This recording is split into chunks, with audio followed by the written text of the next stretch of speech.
corner wheels are able to turn.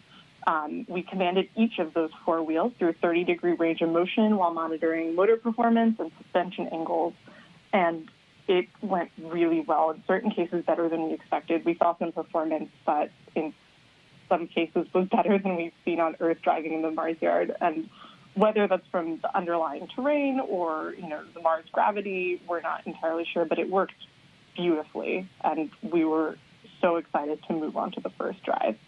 So if we go to A3, you'll see what our first drive actually did yesterday. So our plan, which executed perfectly, was to first drive 4 meters forward, that's about 13 feet, make a 150-degree turn to the left, counterclockwise, and then back up about 2.5 meters, about 8 feet.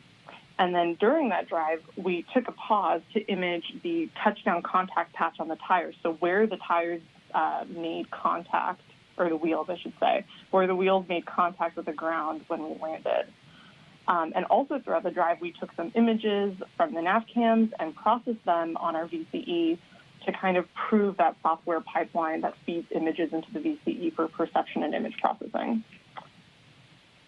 So our first drive went incredibly well. If we go to A4,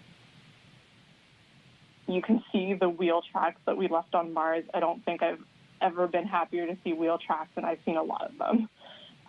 And this is just a huge milestone for the mission and the mobility team. Like, we've driven on Earth, but driving on Mars is really the ultimate goal. And just so many people I can't even count have worked towards this very moment for years. Whether they worked on designing and building the actuators, the newly redesigned wheels, the motor control system, writing this incredibly intricate mobility flight software, or spending days and nights in the test bed in the Mars yard, testing, debugging, and retesting the mobility system to make sure everything works together. Like, this is really what we've been working towards, and it's just amazing.